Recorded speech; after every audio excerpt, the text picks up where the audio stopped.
All right, welcome. This is Vince of vinceprep.com.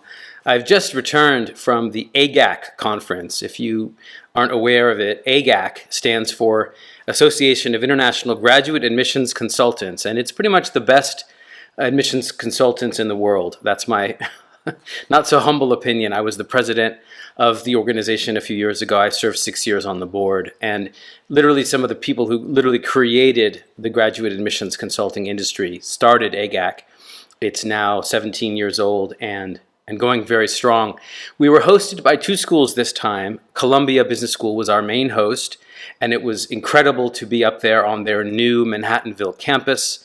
They're working very, very hard to dispel the myth that Columbia is just this super cutthroat, Wall Street-oriented business school for people who want to do finance. They've invested tons of money. It's literally the most expensive business school campus on planet Earth as of the time of this recording, according to data in Wikipedia, which I know is not vetted, as some business school somewhere in the world is going to say $750 million, that's all? We have $1 billion campus, which honestly is a bit absurd, but whatever. It's an amazing campus, and even more than the campus, they're just trying very hard to create programs that Columbia didn't used to teach soft skills. They just didn't. It was for value investing, right? The whole Professor Graham, which led to Berkshire Hathaway and Warren Buffett. It was just famous for hard skills, never even trying to be a hard skills school, which allowed NYU to sort of try to corner that market of hard and soft. But Columbia now is realizing that the world of business requires a soft touch from time to time, especially in this era that we're living in. So the other big news, which I'm sure you've already heard, Columbia has done away with the early decision binding process, which is much more something you would find in undergraduate admissions, Columbia undergraduate admissions, and lots of other schools have what they call ED. So ED round is gone. You can apply in first round or second round. I need to check the website if they've announced third round. But first round at Columbia, if you're admitted, it is not binding. It's just like any other school that admits you in the first round. It just means you get to get your answer before the New Year holiday, before winter holidays. But if you still want to shop around, you can still apply to other schools in second round and see what you get. And I think that's a really smart move on Columbia's. The first thing I thought of was that it basically is them announcing. It shows a lot of confidence. I think the whole ED thing was created. I know the whole ED thing was created by the previous admission director. I think only two previous's, Linda Meehan. I'm showing my age by knowing that fact. They also had rolling admissions, also created by Linda and her team.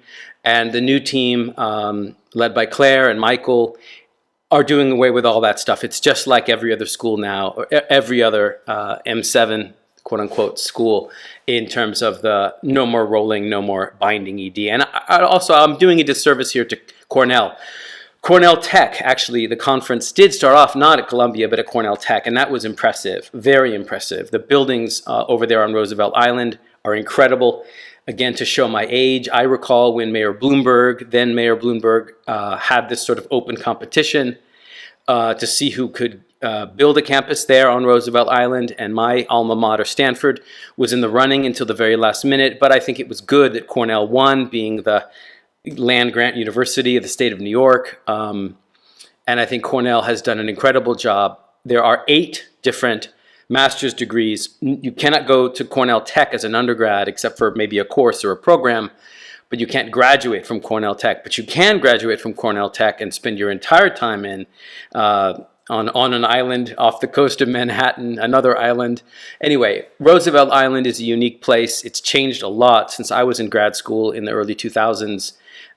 Living in New York City, I used to go to Roosevelt Island to go to museums and just to walk around because it was this sort of underutilized space. Well, no longer. I think it looks like between now and I believe 2045, Cornell is going to continue building more and more housing and dorms and programs And it's going to be a really powerful offering there in the state of New York, in the city of New York City, instead of up in Ithaca.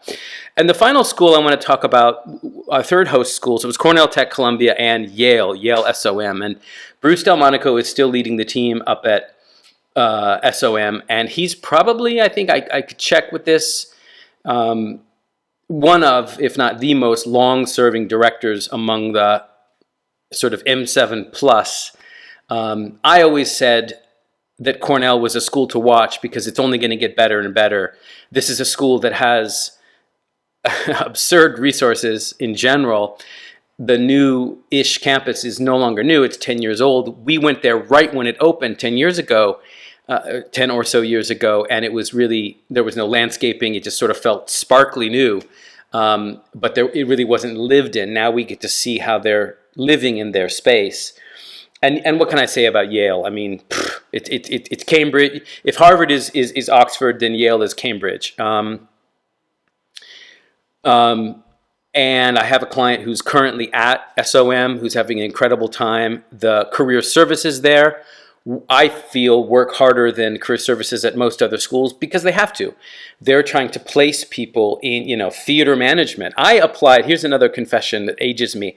In the late 90s, I applied to Yale SOM because I was, at the time, running a nonprofit educational program helping first-generation students go to college and also helping train the next generation of teachers and leaders in the education space. And from that, I thought maybe I'd get a master's degree. I did get a master's degree, ultimately in education from NYU. That's a different story for a different video, but I did apply to Yale SOM. Those days, the degree was not an MBA. I don't recall what it was, a master's of something. Master's of leadership, master's of management, kind of, but not exactly. Master's of management is usually something you do right after college with no experience. I had 5 years of experience, and I really, really, really wanted to go to Yale. So my main comment about Yale SOM, three more things, sorry. No other school walks the talk better than SOM. The mission is crystal clear, educating leaders for business and society. And they really mean it, and they always have. And so if your goals are sort of non-traditional, not just trying to go to the typical, trying to go from investment banking into private equity, or trying to go from, consulting to a startup or into an operating company. If you're not trying to walk that typical path, please do take a look at SOM. The yield is only about 40%. So it's not like Harvard, which has a 90+ yield, 90+% of people admitted to HBS go to HBS. Yale, it's only 4 out of 10. So to yield a class of 400, they have to admit, my math isn't great, but you can do the math. You're the math people. More than double the size of the class to yield a class of 400 or so. So meaning that there's opportunity at Yale. It's not as generous in financial aid as I would have thought. That's the one thing I will say about Yale. For a school that has $1 billion whatever dollars in endowment, or $1 trillion maybe now, look it up.